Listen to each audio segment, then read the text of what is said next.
Well, welcome back to Restoring Home, where we talk about marriage, parenting, and faith. And today our topic is the why of work. And we have our guest today, Ben Walkley. And Ben and Kelly are the owners of real estate businesses, and they have 6 kids.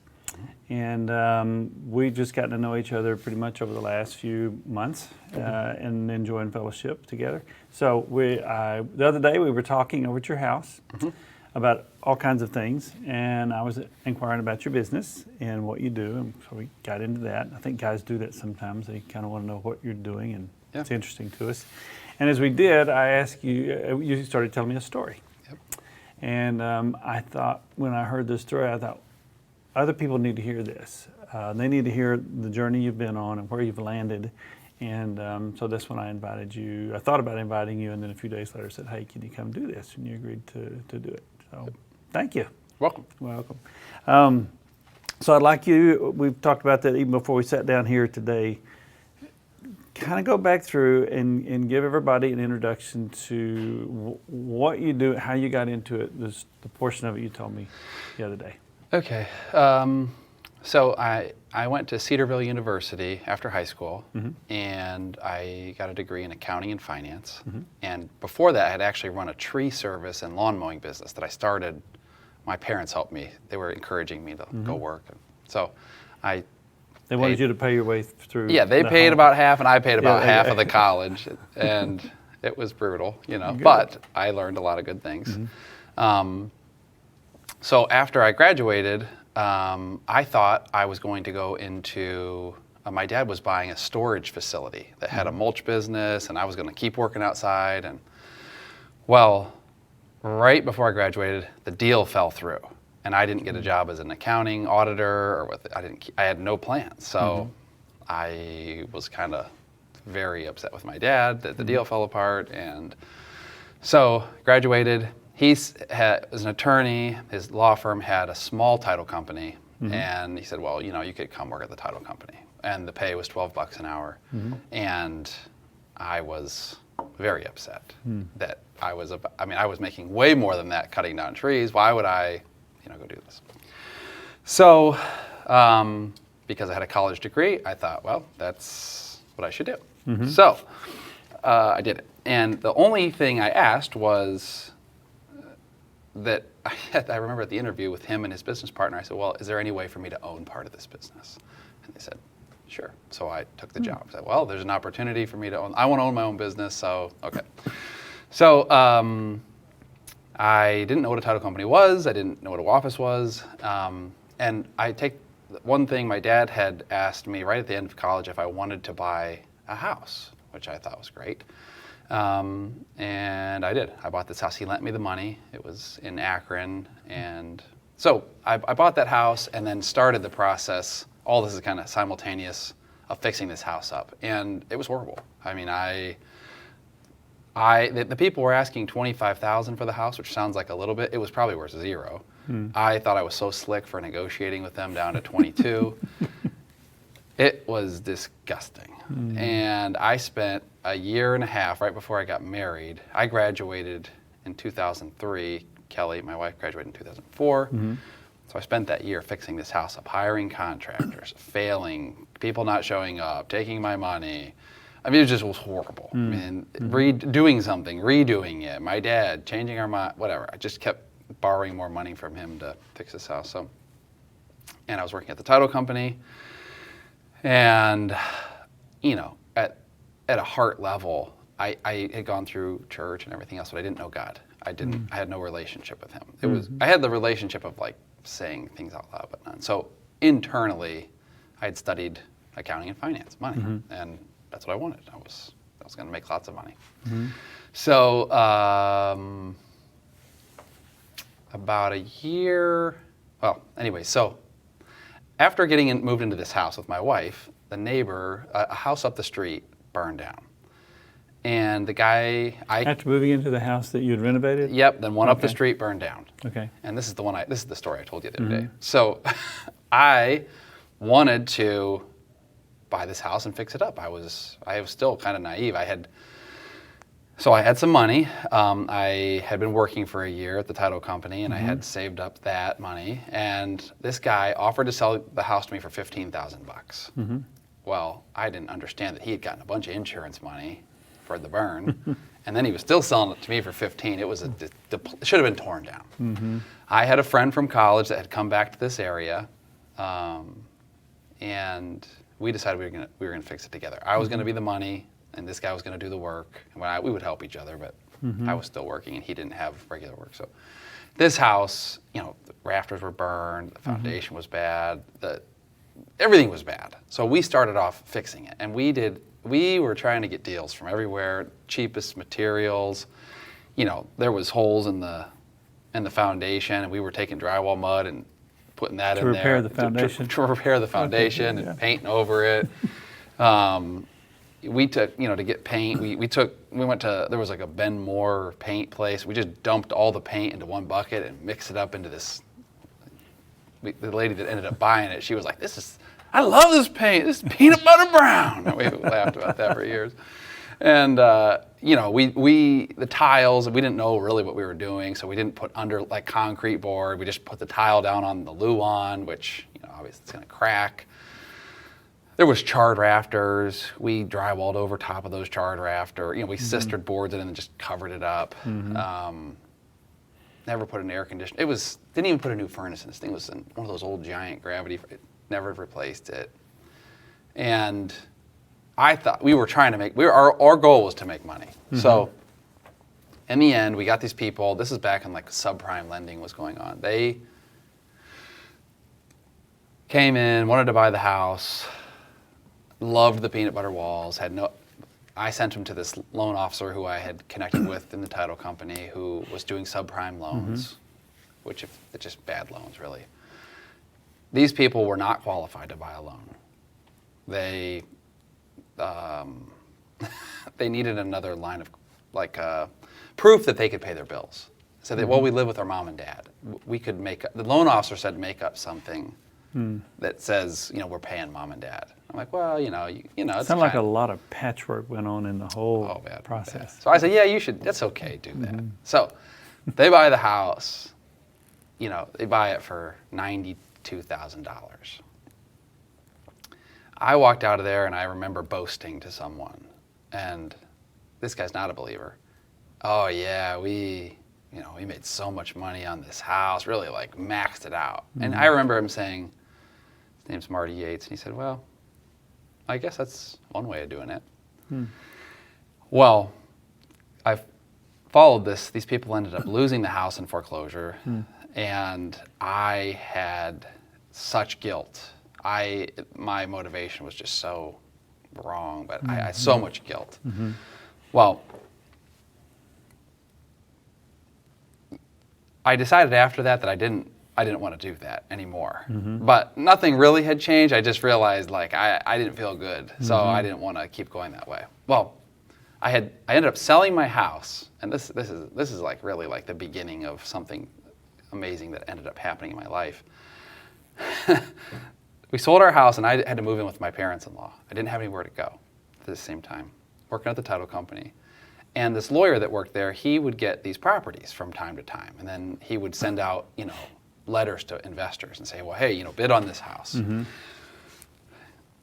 Highest bidder wins. So the house was in Norton. It was a nice house, it looked like, and I needed a house, and I thought, oh man, this is great. You know, I really want to get this. So I remember one offer came in. The offer was for $70,000. The only reason I know this is I asked the secretary to hold it up to the light and see if she could see what the offer was. She did that. Okay? So me and my infinite wisdom, I put in a sealed bid offer of $70,100. So the lawyer then, I work with this guy, he's my boss, right? He calls me into his office and says, Ben, did you look at this offer? And I knew I was caught. And this is a key moment in my life. Big moment. So glad that I was able to admit that I had cheated. So he said, well, I want you to call this guy and admit this to him and tell him he wins the property. I was so embarrassed. I called him, apologizing. So that guy gets the property. Long story on that house, turned out to have foundation problems. It was a big, giant hassle for that guy. Terrible property. Been perfect for you. You had experience with that. Right. No, I'm kidding. Right? For me, then I'm in a depressed state. These other two properties come along. Right, come along. There were 4 properties, and there was another estate. And this realtor had already been openly known to everyone. He offered $90,000 for them. And I was like, I just need a house. So I went and looked at them. I knew they were available. There was one that I thought would work. I could fix it up. And I went to the lawyer and I said, would the people take $45,000 for this one house? I've got that much. They said, no, they won't do that. You've got to buy all of them. And I thought, well, would you? I know that guy offered 90, and they said no. Would you take 100 for all 4 of them? They said yes. Within a few weeks, then the lawyer said, oh, the neighbor's interested in one of those. So the neighbor, he said he'll pay me $18,500 for one of the lots. A friend of mine said, I'm looking for a house, the other one that I didn't want. He paid $62,000 for that one. Oh, I didn't turn my cell phone off. Oh well. So he pays 62, so that's 80,000 of the 100. Yeah. So now I end up with the house that I wanted for 45,000, for 20,000 plus an extra lot. Wow. Years later, somebody gave me 20,000 for that extra lot. Wow. So I got this house for free. When I went to the bank after I had done some, I needed like 15,000 repairs. When I went to the bank, and this is all, mind you, I'm at the ripe old age of like 23 or 24. Go to the bank. And the bank says, that house is worth $120,000. I had no idea that it was worth that much money. So the bank said, well, here, we will give you a line of credit for $110,000, free to use. The difference between that and the other pathway was the beginning of all kind of things that happened in my life.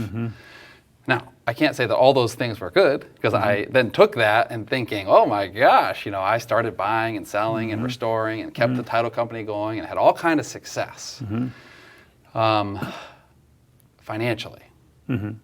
Got married, I was married, started having kids, and then I reached last week of October 2009. And I had some business partnerships. I had left the title company. I sold the one and started another, and doing all kind of business things that appeared successful, or at least I thought I was, but I was dying inside. I mean, it was like rotten flesh inside of me. I was miserable.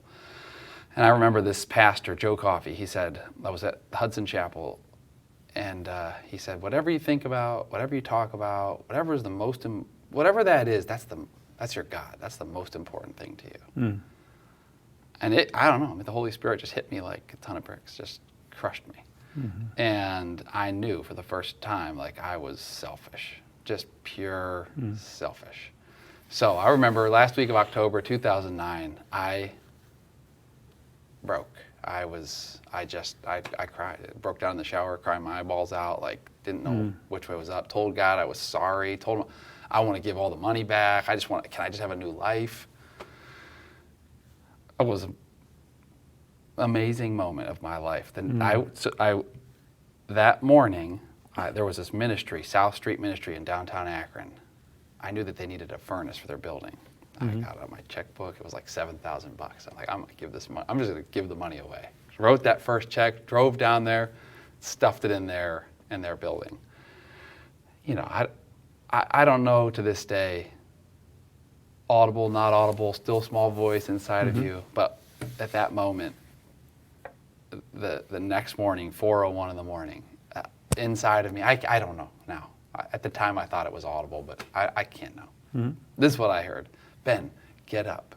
Thank you for being obedient. I'm going to show you my face today. I jumped out of bed. I was running around. I didn't know what was going on. I was like, what was that? And God, the Holy Spirit, just started to illuminate my life. He wrapped me up. I was a total wreck and thought I was getting somewhere from that point for a while.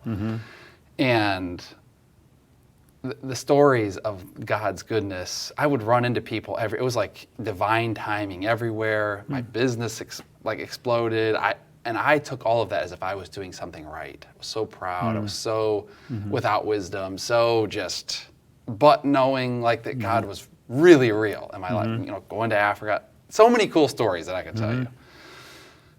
And then it stopped. Like, you know, my got too big for my britches, and then God kind of like, I don't know, he just let me kind of like fall down. And my business partnership failed.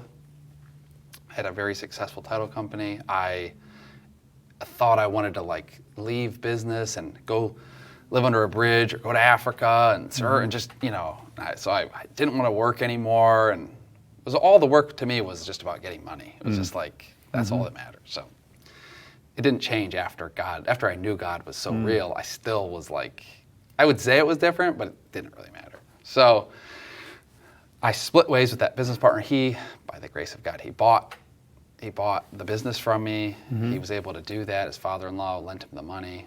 He paid me a good sum. It was amazing. The fact that actually worked. I was protected, even in my frailty. So I took that money. I signed an agreement. I wouldn't do the title business anymore for 3 years. I never planned on going back to it. And I took that money and I bought an apartment complex, 72-unit apartment complex.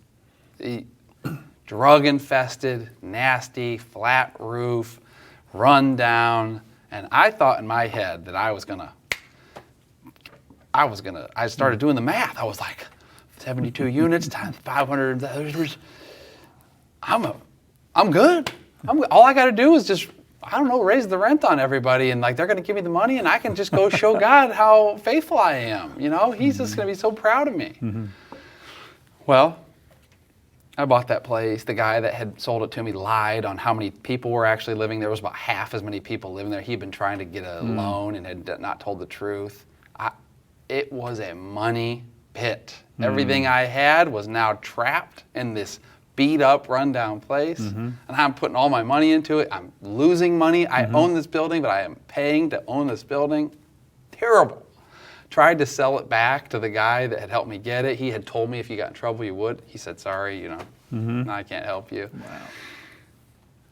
Difficult time in my life. Yeah. In my marriage, it was very dark. And my wife is like a saint for just getting through all that. So God brought some people into my life to help kind of like start the process of helping me see that work was not about making money, that it was about people, God's people, and serving people. And money is merely a byproduct of that process of serving people.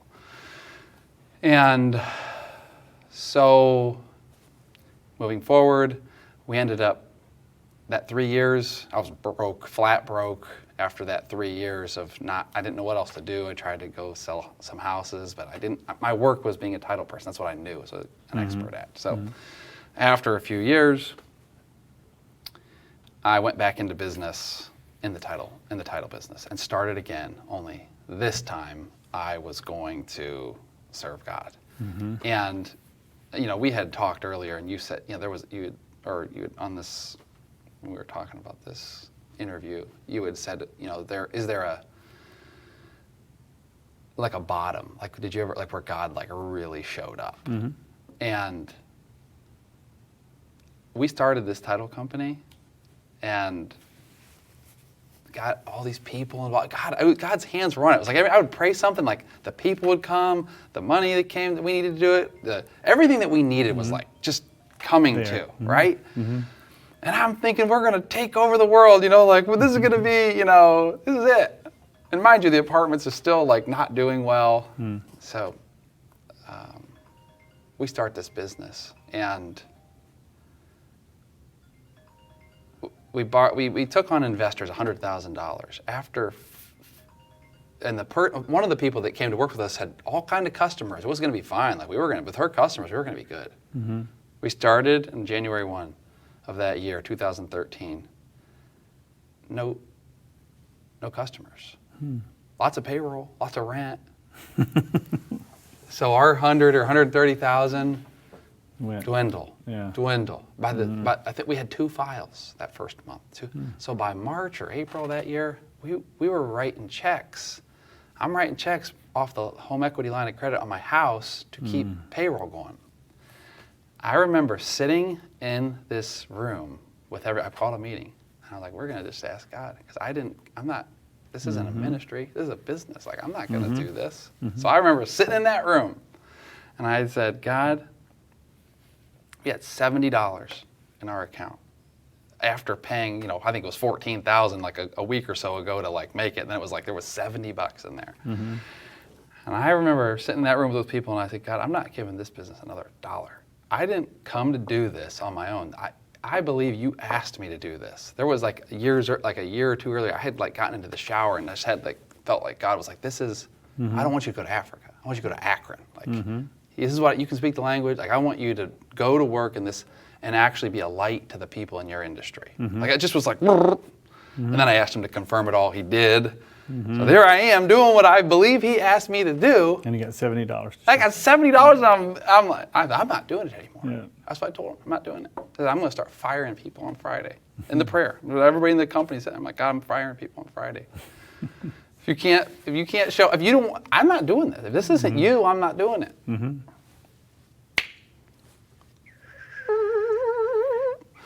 Faucet turned on that day. From that day, April of 2013 till today, that business has done nothing from year to year but increase. Increase, increase, increase. Now, not by the amounts that I thought. Anyway, so, and I know there's other questions here, but so in that process of all these things, and I could tell you 50 million stories, so I'm sorry for just talking. I know This is great. In that process, God, and I'm still learning it today, has continued to refine inside of me the purpose of my work being to serve people and to bless them and to do right by them, even when it's hard. And I fail at it regularly, and he is gracious, and I stand back up and try to do it again. And today, and there's a lot of details missing, but today that 72-unit apartment building is full with a waiting list, and my business is very successful, and we have other properties that are successful, and it doesn't really matter. It's just another opportunity. It matters because it's fun, but it doesn't make my kid want to listen to me anymore than he does or does not. It doesn't make people love me more or not. It doesn't equal, it's just a thing. But back here, when I started, I thought that it was going to equal, I am at peace with my life. And actually because I had the wrong motivation, it just brought nothing but trouble. And then in between those two, that is where he taught me this amazing truth about how to walk through business. Like that, I learned that in that season, the last maybe. And that truth is? Well, so everything about, at least for me, with work is about trusting God. So it doesn't necessarily seem intuitive that when God is asking you to do something, it may not seem like the smartest thing to do, but he's asking me to do something. And a lot of times it is the smart, or it's something that I wouldn't have even thought of. But what I realized is I want to control things, and oftentimes when I do control things, or all the times, I end up picking something that's actually less than. But by not doing that, it allows God to come in and fill in the blanks. It's just the timing is his. So the thing that actually really changed for me was tithing. So the money of work is kind of a byproduct, right? It's just what you get for going to work. Some people have a job, so they get a finite amount. Some people own a business, and so the amount could really fluctuate from time to time. But when I started tithing, it brought my ability to, it created peacefulness. It made the problem of, is it going to be okay, God's problem. Like, I'm giving, I had read a story about Jacob, and he made a deal with God. And when I read that, it was like, he made a deal with God. I'm like, well, I can make a deal. Like, I like deals. He said, I'll give you 10%, all I want is for you to protect me. I believe that's what it says. At least the version of the Bible that I was reading at the time, that's what it said. And so I made that same deal, like, God, I want to feel protected. I want to feel at peace with my work. I want to know that you're looking out for me. And so I started this journey of tithing because I'm like, I don't want money. I want your best. So, and I mean, we probably don't have enough time. So all these stories of how all these good things happen to me all the time. And I can't say that it's me because I wouldn't have thought of it. All I am merely doing is, waking up with the idea that my job is to serve the people that God and learn, coming to BT or learning from past. You talked about that forgiveness the other day, and I mean, it was like a whole nother, I'm in the middle of it right now. I mean, I'm like learning how to do that even better. I thought I had learned, I didn't. I'm like, wow, I'm bad at this, I guess. But I'm going to work on it. And so God's like asking me to work on that and not try to control how much money I'm going to make, but to just do what's in front of me today, serve the people in front of me today, work on the spiritual lesson that I'm learning, in my devotion or from a pastor or from somebody. And then, because there is a certain level of peacefulness inside of me, and it comes and goes. Sometimes I get off track, and sometimes I'm like, man, God, thank you. I can just relax in this. I feel like it's very easy or easier to see than like when something comes along. I'm like, oh, well, I wasn't expecting that and or looking for it, but oh my gosh, like, well, sure, I'll say yes to that because it has come along in front of my life. I didn't have to go out and like grab it and take it. And whereas back here, I was doing a lot of that, and I don't think I could tell when it was God and when it was me. It was you. So in the beginning, your motivation was a lot to do with your ability to squeeze out a profit out of that money.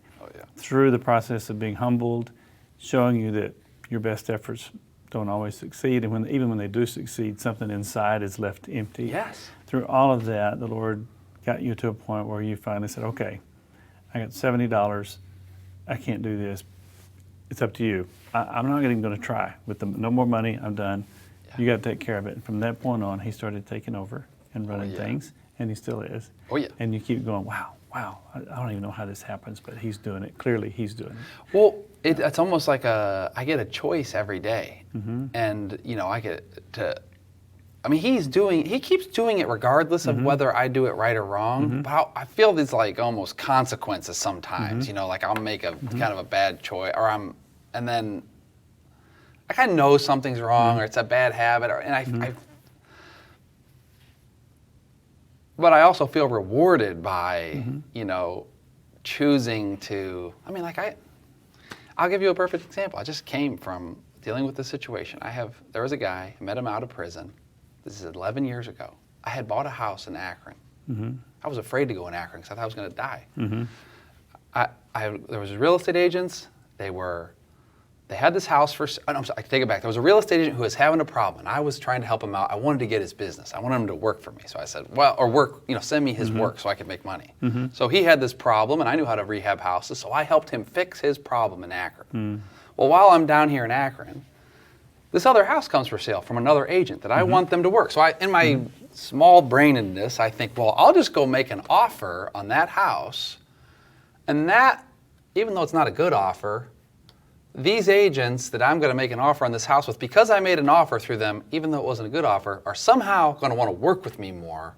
Basically, I was wasting their time, thinking that wasting their time was going to make them I don't know, it was bad thinking. So I put this offer in, $7,500 for this house.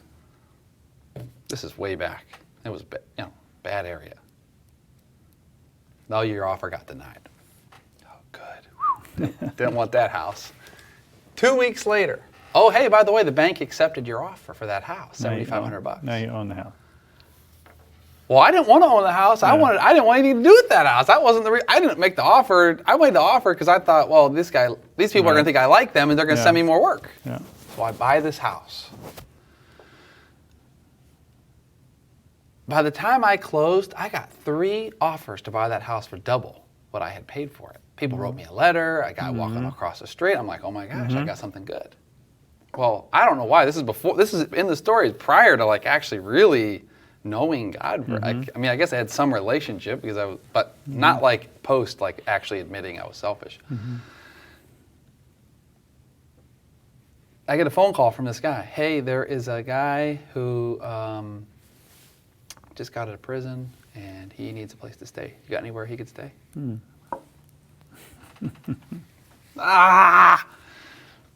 Yeah, I guess I do. Technically, I just bought this house that I didn't want to buy, and so I say yes to this guy.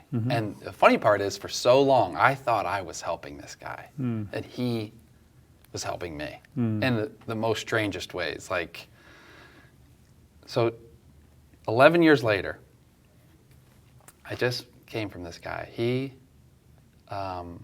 His life has been up and down. He ended up he had a girlfriend, he had some kids. He actually named one of his kids after me. I'm like, well, what are you going to do with that? Like, I'm like, now I can't escape the fact. I can't escape you. He has gone through some troubles. He's gone, and most recently, he's in a really difficult spot, and I don't want to help him. I'm mad at him. He kind of damaged my house, and he's always paid his rent. You know, there was at one point he wasn't paying. I finally said, get out of my house. I'm not. You are no longer welcome here. That was like 6 years ago because he was always sporadic and kind of would go back onto drugs. And he cleaned up his life. He hadn't been in drugs since then, maybe 6, 7 years. Paid his rent for all these years. Well, now recently, and he was going to buy the house, and he decided he didn't want to. And I go in there, and it was all messed up. His girlfriend is having a real hard time. Actually, this coronavirus, the stimulus money she stopped working. She got that money, got into some bad stuff. Heartbreaking. Well, I'm mad because my house is messed up. So I'm not helping you. He's asking me for help. He wants to move to Barberton.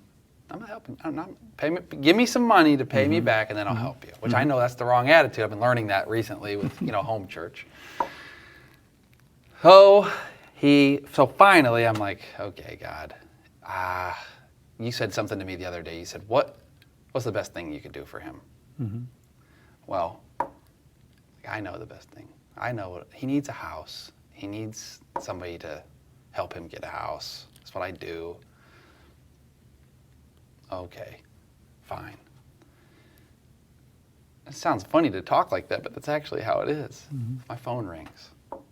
There's a house in Barberton that these people have not been able to sell for 10 years. And they've been paying the utilities and the taxes and the mortgage and all this stuff all these years. Hey, can you help us get rid of this house? He has like $23,000. They need $26,000. I mean, almost right? This guy has bad credit, criminal history. Like he's got he can't rent a place. He can't get out of my house. And the other day, I have tried to give this guy advice. He will not listen to me. And the other day, it was like still small voice. You need to take your wife with you to talk to this guy. So Kelly and I went to this house with this guy yesterday or the day before. And I said to him, David, here's my wife. She's going to tell you the truth. I've been telling you the whole time. I won't smack you because you won't listen to me. My wife's going to tell you. So today, this guy, he just handed me the money for this house. He handed over some money that he has been holding on to his money so tightly. And this spirit of poverty is what we're actually talking about, where there's a spirit of believing that there's a shortage is what I believe causes people to miss the point. And Kelly and I are like, and there's no fanfare. It's like, well, we're going to just pay the difference. Mostly we want to get this guy out of our house, which is, the selfish reason. But for the first time, my wife is sitting there telling this guy, hey, you need to do this for yourself. You need to take responsibility for your life. And he listened. And he's now going to buy a house, and his life is still super difficult. But one step in the right direction. And God is using us and the resources that he has given us.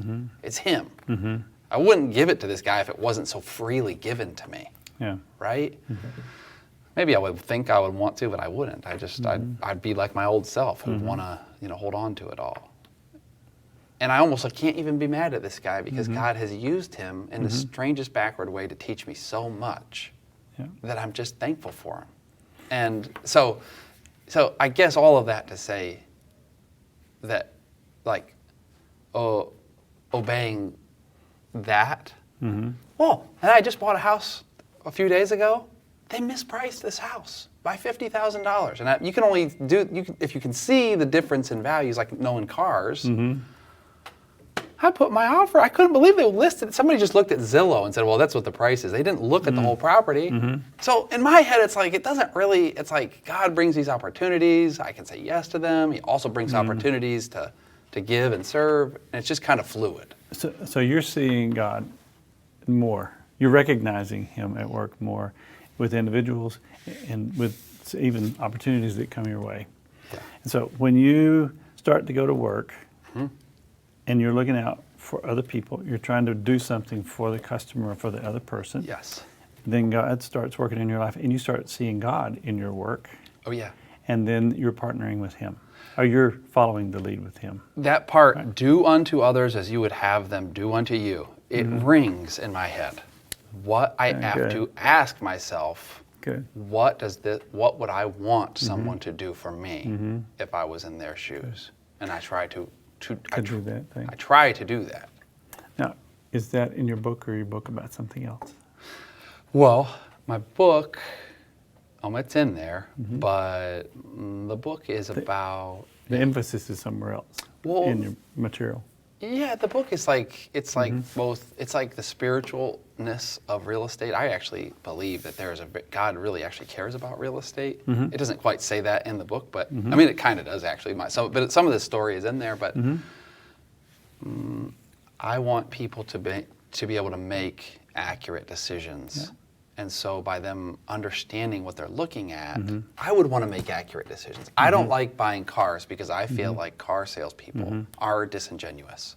I don't know if that's true or not, but I can't tell. So it's very difficult. If I don't feel like I can stand on solid ground, it's hard to make a decision. I feel like real estate is like that too. There's so many moving parts. It's so difficult. And so for people to be able to either gain some knowledge or to learn how to find someone, that's in the book too, how to find someone who is actually looking out for their best interest and actually going to guide them properly. Either one of those is okay. Yeah. Because the home, in my opinion, I believe we're environmentally sensitive people. You remember, if I said, Steve, go back to when you're 10 years old. It's like, you remember the house, you remember your bedroom, you remember if your dad was good, if he was alcoholic, if he was... If the marriage was good, they get all affected and shaped you. And I think homes have a major impact on our lives. And so I really care about, families and marriages. Like, I want them to be loving and peaceful and for children to be able to grow up in that kind of safe environment. Because I think it could change the world, if people are growing up in a healthy, safe environment. So again, you're in, just to summarize, what you're saying is why you work has changed, and it's people, and in that you recognize when you do to others, you have them do to you, you recognize God is at work, so you're getting the blessing of that. Plus, at times, you get these divine involvements, like with the fellow that you helped, and so out of that, your faith is growing, and you're taking care, your family's cared for. He's given you enough to take care of yourself. I want to tell folks real quick about the book, because I know some people want it. We're going to put a description of it. We're going to put the title and everything in the description after this video. But it's called Real Experiences, Real experience. Real experience, a tactical field guide to buying and selling a home. Yep. Good. So when we get ready to buy or sell, we need to be reading your book. It'll So bless that's you. great. It'll help. It will genuinely help people have their eyes open to Yeah. what's happening. Good. Well, I know a lot of men and women are out working, and some of them doing their own businesses on the side hustle or their whole full-time what they do. Even people who are employees of someone else. I think it's a right perspective to go in and say how do I do what I'm doing so that it brings blessing to my employer or to my customer or the person, my coworkers. And that perspective God will bless because that's His way. Well, and I think one thing that's really important is that people, what I've learned at least about obeying God, you don't know what is going to happen. It might be that you're just at peace at what you're doing. It might be a financial blessing. It might be a promotion. It might be you don't really know what is going to come. But getting to the place where you're like, I don't care because I know it's going to be good regardless of what's happening is such a peaceful place. Like it really helps. It's faith. It's trusting that God's ways work. Yeah. Good. Well, thank you You're for welcome. telling us this in your book. I'm sure there are a few other stories, yeah. as well as some real helpful information. People yeah. are buying and selling houses or getting into real estate. Very much. So I'm glad you and Kelly are doing that. Oh. And one of the books I'm just going to mention, there'll be in the link of the below the video, is one that's been recommended as well.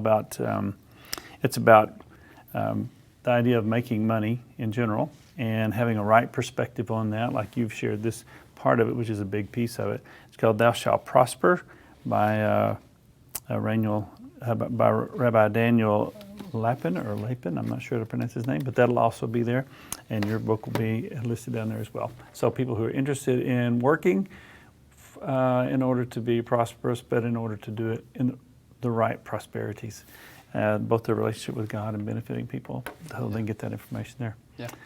Thank you, Ben. I know you got lots of stories. Yeah. Sorry we're cutting you No, short it's all here. good. It's In great. fact, in the link we may have an extra story down there for people who want to follow up on a more detailed of another adventure with you and the Lord in your work. Okay. Thank you. You're welcome. Appreciate you. Okay. Thanks. So until next time at Restoring Home, may God bless. Thank you.